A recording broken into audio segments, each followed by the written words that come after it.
Every time I walk this field, every time that we water it, I ride through it, I just always wonder in the future, how many lives are we going to touch with my crop? That's an incredible feeling. The oleander is a very unique plant. It has a number of properties. Each one is continuing to amaze us. Offhand, I can't think of anything that has so many uses in such an effective way. I mean, you can go through your whole life and never come across something this powerful, something that will change the world as much as Nerium.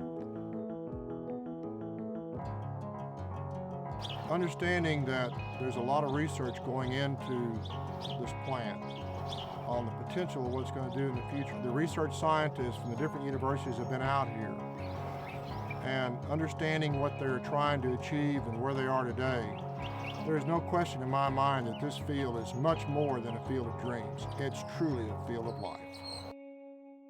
When they came along with penicillin, when they came along with aspirin, when they came along with these medicines, digitalis, for heart disease, it came from a simple plant that became earth-changing.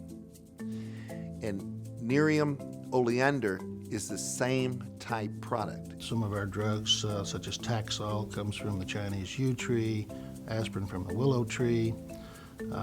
Digitalis, that's used for congestive heart failure, comes from the foxglove. And so Nerium oleander is another one of these plants that has some pretty unique properties. And the oleander plant is known pretty widely for being somewhat dangerous or toxic or whatnot, and the reason for that is because it has cardioglycosides, the same kind of product that's in digitalis. Various species of Nerium oleander have been used for quite a while as an ornamental bush in Asia, southern United States, and in the Mediterranean region. It really is quite a lovely plant. And interestingly, over the last 1,500 years or more, extracts of this plant have been used for medicinal purposes, all the way from its use as a diuretic, cardiovascular disease, and certain skin applications as well. The plant contains cardiac glycosides, and of course it is a toxic plant, so safety has always been at the forefront as we develop these compounds. In 1775 in England, Dr. William Withering was treating patients for a syndrome known as dropsy. He was actually using foxglove, which is from a traditional garden, for treatment of his patients. We now know that dropsy is another name for congestive heart failure, and that foxglove contains cardiac glycosides. Very interesting series of compounds also present in Nerium oleander. Going back in history, like I say, it's been used for a number of years, or 15 centuries, but Dr. Ozell is who I would give credit to for kind of rediscovering this compound. Dr. Ozell was a Turkish doctor. He experimented with several extraction methods, treated patients, published those, and pushed some of the research forward. Looking back in the literature, which really extends back many centuries, it has been used or indicated in various writings for skin care. They would appear for use of abscesses and boils, various other abnormalities in skin tissue, where the Nerium oleander would be applied as a poultice. So again, very, very interesting from a historical perspective. We're now seeing those effects in a scientific manner in a clinical trial. So what is old is new again. Interestingly, around 1998, I began to hear reports of a strange potential, an unusual potential for Nerium oleander and extracts of that plant. Most of this came from stories from an Irish clinician, Dr. Patrick Kelly in Limerick, Ireland, who in his clinic was seeing rather exciting responses in his patients. In 1998, I had a chance to meet with Dr. Kelly and review some of those records, and indeed found a great deal of potential interesting responses in his patients, and the data looked interesting as well. Well, I'd had an opportunity to see some of the papers, case studies of Dr. Kelly, actually some of the patients that he treated, and that kind of intrigued me. And it looked very, very promising at that point. And of course, coming out of historical use and folklore, what it lacked was the science And so we had to determine why it worked. If all you have are anecdotal stories, people instantly doubt you and will take shots at you. If you have the science to back up your anecdotal stories, that becomes a whole different deal. The research that Dr. Newman's done now in this arena, he's had at least a dozen publications. There's more in the works at this point. Research continues for different properties. The original compound has gone through an FDA phase 1 safety trial. There's a second compound that has gone through the safety trials at MD Anderson, and there's more coming at this point. Our interest in natural products and towards the latter part of my career at MD Anderson was somewhat controversial.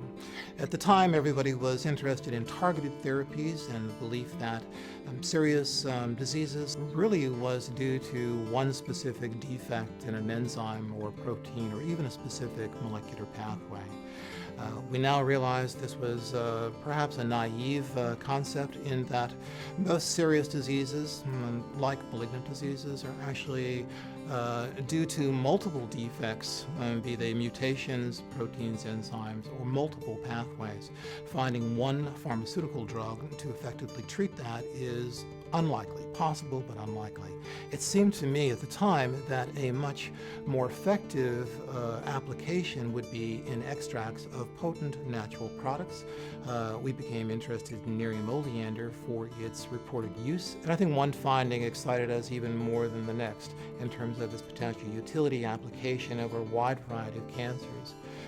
And now we're finding, to my surprise, that extracts of Nerium oleander have a wide utility, but in areas of neurodegenerative disease, certainly antiviral activity, and in skin care as well, being effective against numerous skin conditions. So today there have been 2 clinical studies that have been conducted with extracts of Nerium oleander, and there are plans for a third. Let me briefly review these for you. The first one was done at Cleveland Clinic, a noted institute famous for its heart care, among other things. The extract was given by an intramuscular route. No toxicities were observed. But in fact, the trial was a little disappointing in that the major limiting toxicity was the amount of volume that they were injecting intramuscularly. That was followed up by our development of a very potent concentrated extract of Nerium oleander that was specifically formulated for oral absorption. That is, we could give it as an oral medication.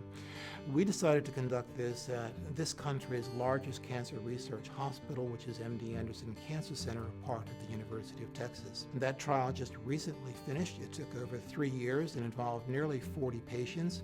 We were gratified to see, on the one hand, that we had stable disease and some partial responses as well, which is extremely gratifying and unexpected. On the other hand, we saw no evidence of cardiovascular toxicity at all. And we were specifically looking for this injury. So what we ended up with, and just recently reported at the American Society of Clinical Oncology in Chicago, a meeting of clinical oncologists in this country, was what is our belief is an effective treatment that's new and different and can be given safely without serious side effects. The third clinical trial is also to be conducted at the University of Texas MD Anderson Cancer Center. In addition to its potential use as a standalone or single therapy, we're greatly interested in the potential use of Nerium oleander extracts in combination with standard of care chemotherapy, that is, established drugs used for this. We're now preparing through Nerium Biotechnology an application to the FDA to do this trial, which is already funded. This will be done in patients with lung cancer, being treated with standard of care therapies for lung cancer, but to which an extract of Nerium oleander will be added. At this point, we're very positive about what we're seeing, and of course, all the research will be peer-reviewed and published at some point at the appropriate time in the future. There's well over 1,000 different varieties of the oleander plant. Nerium oleander is one particular species, and that is grown, as I mentioned, in Asia, southern United States as an ornamental bush, and the Mediterranean. I think it is particularly important that one uses a dedicated field grown in an organic-like manner for this. My name is Joel Curtis, and this orchard was established over a decade ago as a research orchard. My background primarily is agriculture. My major is entomology. I have a minor in chemistry and horticulture. Now, understand that this is the only type of orchard like this in the world. We are specifically designing equipment that will harvest these. There's no such thing as oleander equipment. You just don't go down to your local implement dealer and say, show me your best oleander equipment. It's not there.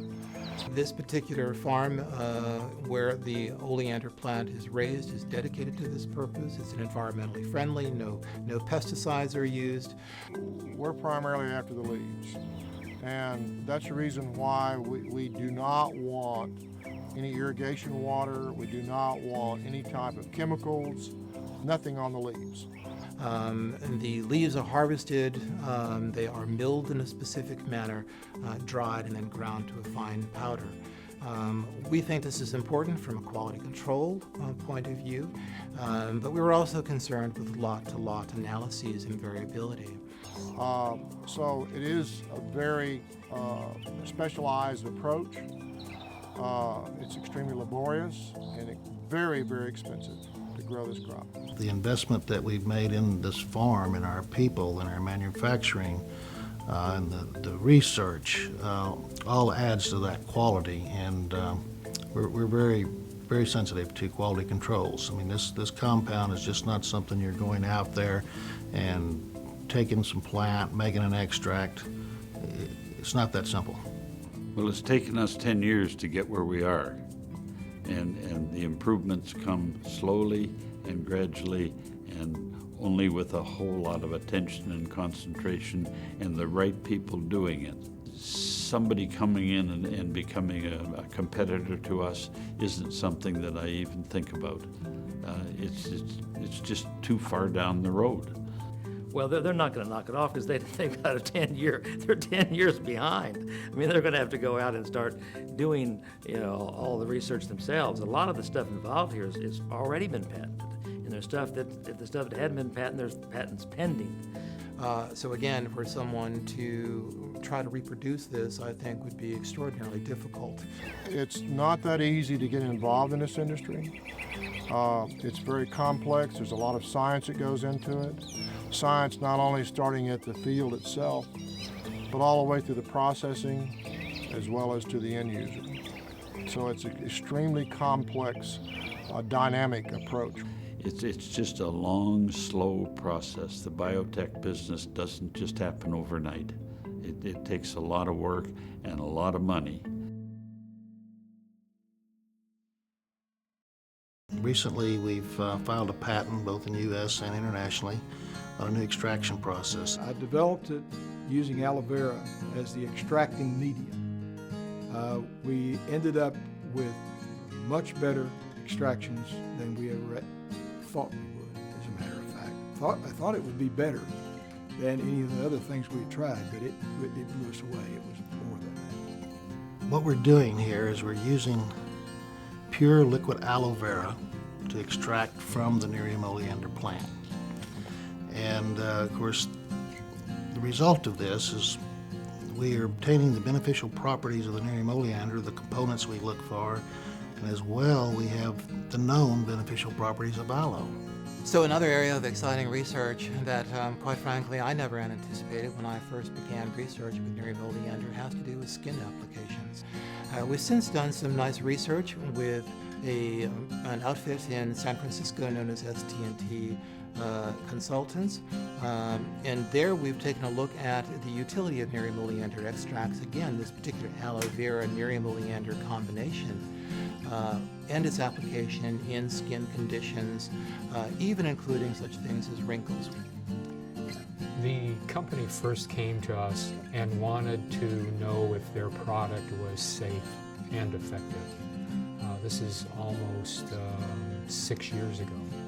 I can say that everything about the study, from the planning to the design to the execution, was very well done. This 35-patient study, we wanted to see if the product would have an effect on lines, pigmentation, and the smoothing of the skin. And in my review of the data, almost in every single case, there is rather dramatic improvement in the digital imaging that we're seeing.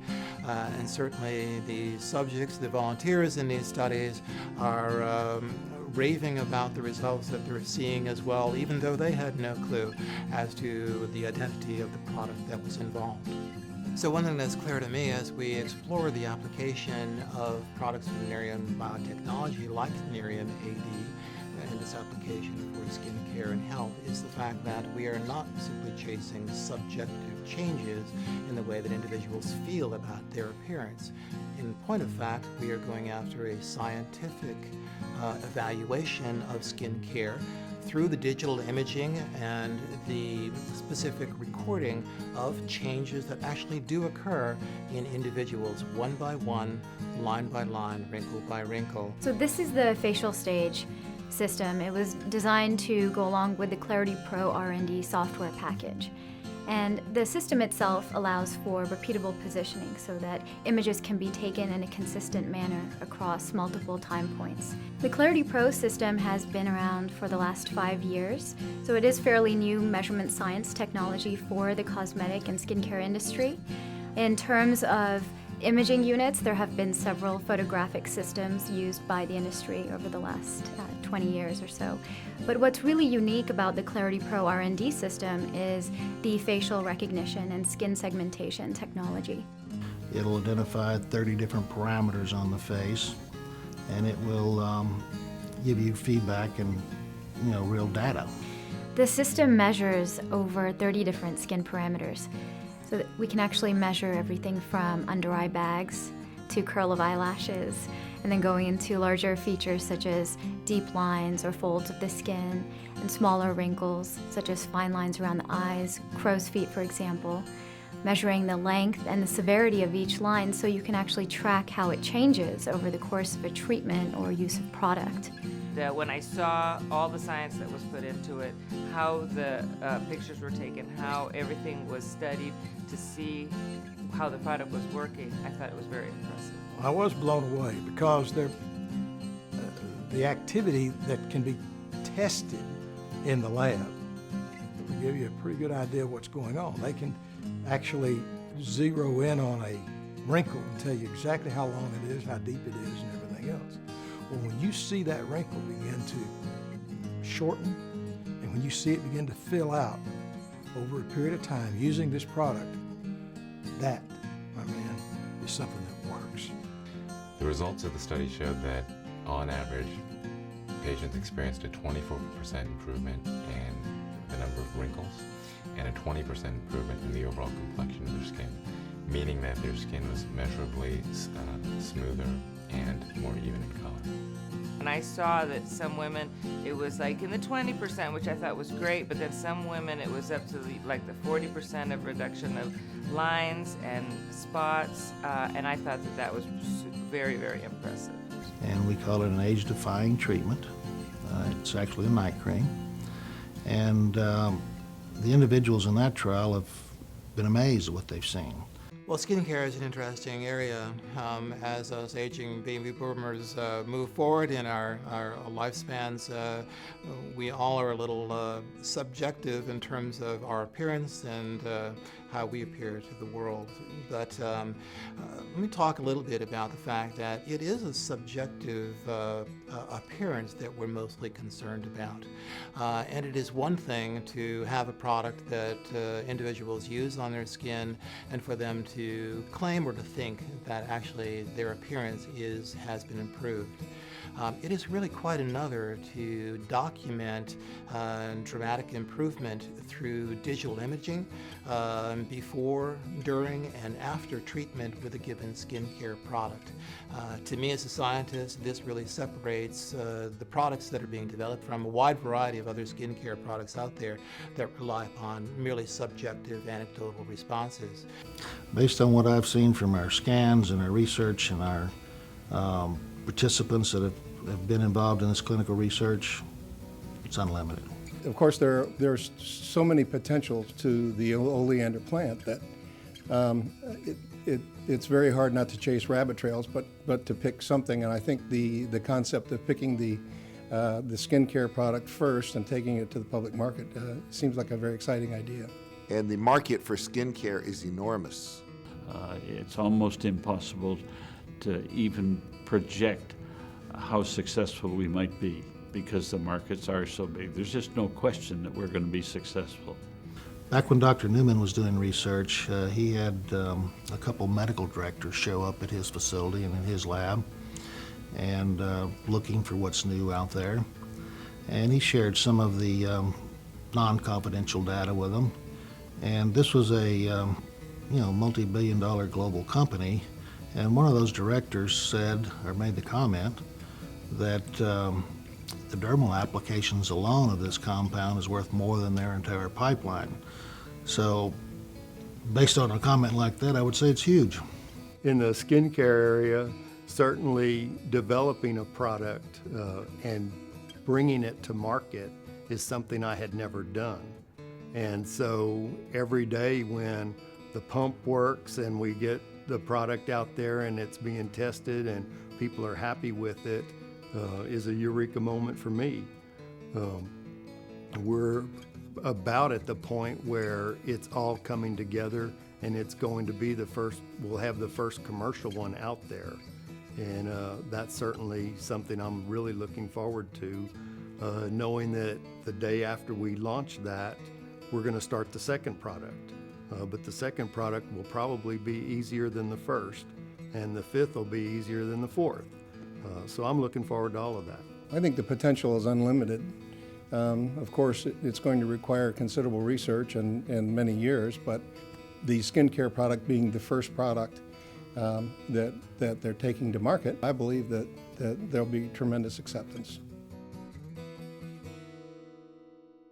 You know, after our preliminary testing and safety testing and efficacy observations, we've moved forward to think about the marketing of some of our products. When I walked away from the first meeting with them, I thought, if this is real, if what they're telling me is true, and if the results can support what they're telling me is true, this could be a game changer, not in just skin, but in the entire direct sales industry. But as we moved forward, we looked into the marketing process, and of course one of them was internet. We set up our own distribution route. That's a very long process, can take a number of years. We looked at being an ingredient supplier. We looked at infomercial, and certainly everyone's aware of network marketing. Some of the biggest cosmetic companies in the world do that. Along the way, though, what really helped us make our decisions, we ran to a gentleman by the name of Jeff Olson. When we met, it was almost like synergy. Two minds creates a third more powerful mind. We immediately got along, we connected, and we realized working together, their strengths with my strengths, what we could do is, number one, build a brand around a product and a technology and a science and results, and then we could build a product category. And Jeff brings the knowledge, the background, the expertise, the people that have been involved in that arena. He brings national and global reach. The opportunities there for us as a team are outstanding.